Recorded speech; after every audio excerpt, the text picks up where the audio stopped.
Esperanza Rising, pages 72 through 80. And on page 72, I am beginning underneath the squiggle. Clickada, clickada, clickada. The song of the locomotive was monotonous as they traveled north, and the hours seemed like Mama's never-ending ball of thread unwinding in front of them. Each morning the sun peeked over one spur of the Sierra Madre, sometimes shining through pine trees. In the evening it set on the left, sinking behind another peak and leaving pink clouds and purple mountains against the darkening sky. When people got on and off, Esperanza and the others changed their seats. When the car filled up, they sometimes stood. When the car was less crowded, they put their valises under their heads and tried to sleep on the benches. At every stop, Miguel and Alfonso hurried off the train with a package. From the window, Esperanza watched them go to a water trough, unwrap an oilcloth, and dampen the bundle inside. Then they would wrap it in the oilcloth again, board the train, and put it carefully back into Alfonso's bag. "What is in there?" Esperanza finally asked Alfonso as the train pulled away from yet another station. "You will see when we get there," he smiled, and knowing what passed between him and Miguel. Esperanza was annoyed with Alfonso for taking the package on and off the train without telling her what was inside. She was tired of Hortensia's humming and weary of watching Mama crochet, as if nothing unusual were happening to them. But most of all, she was bored with Miguel's constant talk about trains. He chatted with the conductors. He got off at every stop and watched the engineer. He studied the train schedule and wanted to report it all to Esperanza. He seemed as happy as Esperanza was irritable. "When I get to California, I'm going to work the railroad," said Miguel, looking anxiously toward the horizon.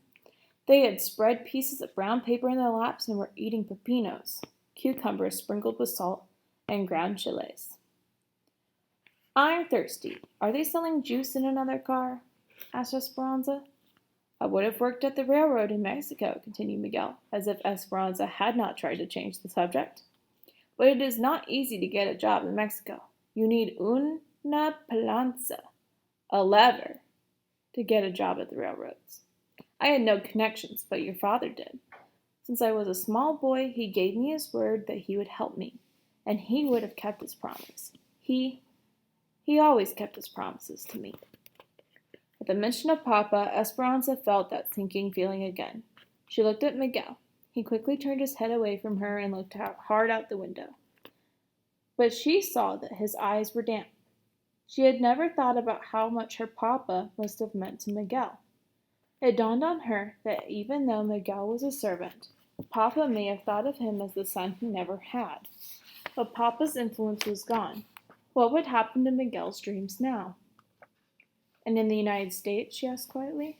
"I hear that in the United States you do not need una palancia, that even the poorest man can become rich if he works hard enough."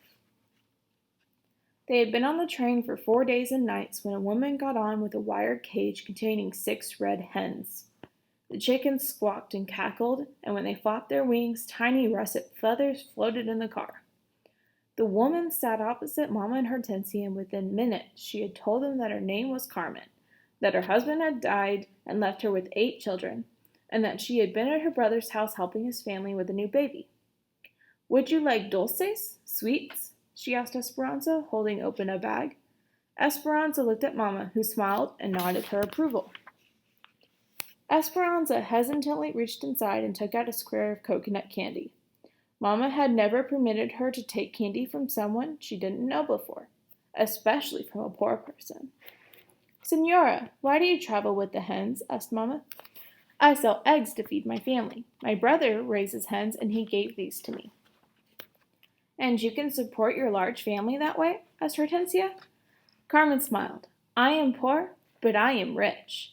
I have my children, I have a garden with roses, and I have my faith and the memories of those who have gone before me. What more is there?" Hortensia and Mama smiled, nodding their heads, and after a few thoughtful moments, Mama was blotting away stray tears. The 3 women continued talking as the train passed fields of corn, orange orchards, and cows grazing on rolling hills. They talked as the train traveled through small towns, where peasant children ran after the caboose, just for the sake of running. Soon Mamma was confiding in Carmen, telling her all that had happened with Papa and Tia Louise. Carmen listened and made clucking noises like one of her hens, as if she understood Mamma's and Esperanza's problems. Esperanza looked from Mamma to Carmen to Hortensia. She was amazed at how easily Carmen had plopped herself down and had plunged into intimate conversation. It didn't seem correct somehow. Mamma had always been so proper and concerned about what was said and not said. In Aguas Calientes, she would have thought that it was inappropriate to tell an egg woman their problems. Yet now she didn't hesitate. "Mamma," whispered Esperanza, taking on a tone she had heard Mamma use many times. "Do you think it wise to tell a peasant our personal business?" Mamma tried not to smile. She whispered back, "It is all right, Esperanza, because now we are peasants too." Esperanza ignored Mamma's comment. What was wrong with her? Had all of Mamma's rules changed since they boarded this train? When they pulled into Carmen's town, Mamma gave her 3 of the beautiful lace carpetas she had made. "For your house," she said. Carmen gave Mamma 2 chickens and an old shopping bag that she had tied with string. "For your future," she said. Then Mamma, Hortensia, and Carmen hugged as if they had been friends forever. "Buena suerte, good luck," they said to one another. Alfonso and Miguel helped Carmen with their packages and the cage of chickens. When Miguel got back on the train, he sat next to Esperanza near the window. They watched Carmen greet her waiting children, several of the little ones scrambling into her arms. In front of the station, a crippled Indian woman crawled on her knees, her hand outstretched toward a group of ladies and gentlemen who were finely dressed in clothes like the ones that used to hang in Esperanza's and Mamma's closets. The people turned their backs on the begging woman, but Carmen walked over and gave her a coin and some tortillas from her bag. The woman blessed her, making the sign of the cross. Then Carmen took her children's hands and walked away. "She has 8 children and sells eggs to survive. Yet when she can barely afford it, she gave your mother 2 hens and helped the crippled woman," said Miguel. "The rich take care of the rich, and the poor take care of those who have less than they have."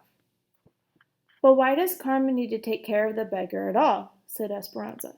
"Look, only a few yards away is the farmer's market with carts of fresh food." Miguel looked at Esperanza, wrinkled his forehead, and shook his head.